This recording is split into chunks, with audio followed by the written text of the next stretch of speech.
I made ChatGPT change the future of Kaissereich by asking only one question. You will now decide 10 future events within Kaiserreich. These will deal with economic, political and military matters. First, we have Germany and Russia. Their economic alliance ties are cutting off due to disagreements and conflicts of interest, leading to a breakdown of trade and increasing hostile relations. Second, Flanders declares independence against Germany, sparking a fierce liberation war against German forces. In Belarus, the agriculture sector faces a terrible drought, promoting humanitarian efforts to save or feed the people of Belarus, sparking increased influence from its neighbor, Russia, as well as social unrest within Belarus. Local border skirmishes between Germany and Poland escalate into a full-scale war, with Germany within a few weeks breaking through North Prussia and with the army on the corridor. How this will affect the other German puppet states, Austria-Hungary, the Central Powers and other great powers is yet to be seen, as Poland and the Polish 4G army stand against the giant of Germany.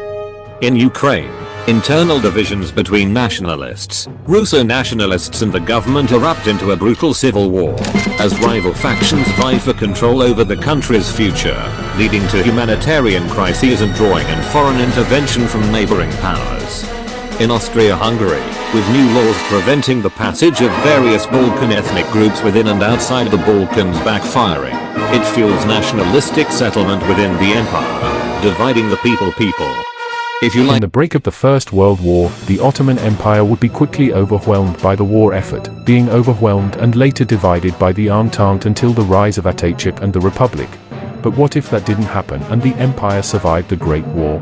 For this scenario and alternate history, multiple things will be changed so this scenario can happen. First is that Russia takes longer to mobilize than it did in real life, giving the Germans and Ottomans an easier chance of winning the Eastern Front. The second is that the British and French forces convince Arabs to rebel in Hijaz, and greater instability that would divide the command and people of the Ottoman Empire. And third is that Ottoman leadership and command are overall stronger, having greater influence in Arabia as well as in British Kuwait. So now that we have set the ground rules, let's get into the scenario. The Ottomans would join the World War, blocking the Suez Canal being a crucial trade area, as well as putting their focus on the Egyptian offensive, planning to reach Cairo, and would next start to mobilize for an offensive and defensive line of the Caucasus as Russia fails to mobilize in time for the German offensive. Outside of Turkey, the Germans and Austro-Hungarians started an offensive into Russian Poland and western Ukraine with little retaliation, and in the Western Front, the Germans started a so far successful offensive to Paris. The Germans started to push more than anticipated by 1915 and started to reach the core regions of Russia. In retaliation, the Russians staged their first offensives in both Persia and the Caucasus to distract the Central Powers.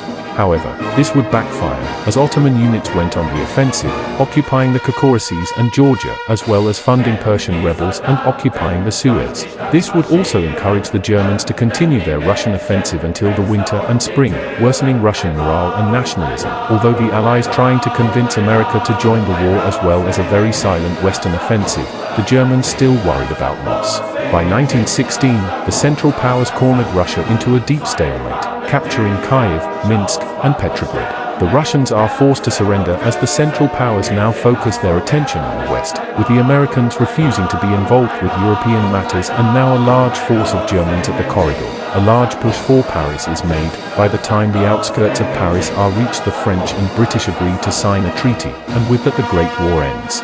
In Eve of 1940, the Germans made a plan to invade Britain. It was called Operation Sealion, and it involved weakening the British Navy and Air Force in order to invade and capture southern Britain and London. In reality it failed. What if it didn't? Let's find out.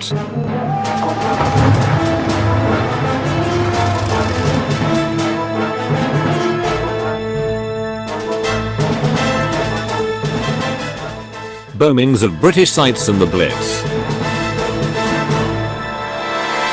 The second stage of the operation begins. As news of a German invasion reaches the public, fascist rebellions rise up in major towns and other cities in central England, later reaching London. So far, the Germans weakened Britain enough to invade Kent and caused uprisings in major towns and cities, but what happens next? It's better to find out in part 2. If not, try another video. I asked ChatGPT to rewrite the history of Europe by asking it to generate 5 countries that will conquer Europe. Let's see our first nation. Irinda is a prosperous kingdom in the Iberian Peninsula with fertile lands, bustling trade, and skilled artisans. It has diverse regions like the Golden Plains and Sunbreak Coast, driving its economy through farming, trade, and crafts. King Alaric IV and Queen Eleanor lead as a constitutional monarchy, bringing stability and wealth to the people.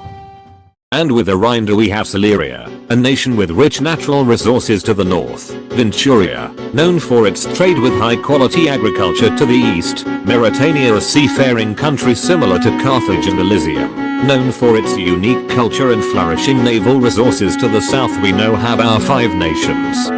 We now oversee 5 nations, battling over both trade and resources. We will now see if the nation of Arindor can withstand this new Europe, or collapse under its weight.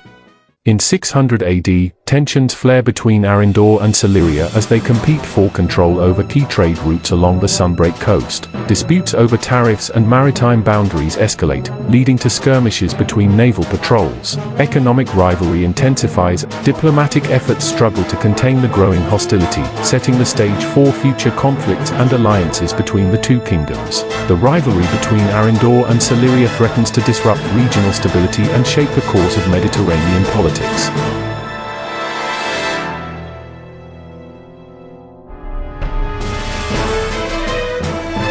In 601 AD, recognizing the growing threat of Siluria's naval expansionism, Venturia and Arindor forge a military alliance. The agreement is reached through diplomatic negotiations facilitated by emissaries from both kingdoms, held in the neutral city of Meridia. Venturia and Arindor pledge mutual support in the event of aggression from Sileria. In response, the nations of Sileria and Mauritania both join an alliance to protect their naval interests. Europe becomes more divided. In 602 AD, the newly emerged nation of New Byzantine arises from the ashes of a recent civil war that fractured the former Byzantine Empire. Seeking stability and support, New Byzantine joined Siluria's alliance, seeking aid and protection from external threats. The alliance offers assistance to New Byzantine, providing resources and military aid to help rebuild the war-torn nation and establish diplomatic relations with neighboring kingdoms. This alliance strengthens Siluria's position in the region while offering New Byzantine a chance for stability and prosperity in the aftermath of conflict. As tensions escalate between the rival alliances, Arindor Venturia and Sileria New Byzantine, the fragile peace of the Mediterranean shatters in 603 AD as open conflict erupts. Naval skirmishes and border clashes ravage the region as both sides mobilize their forces for war. The clash of arms echoes across the sea as kingdoms brace themselves for the trials of battle, uncertain of what the future holds. The outbreak of war plunges the realm into chaos and uncertainty, with the fate of nations hanging in the balance.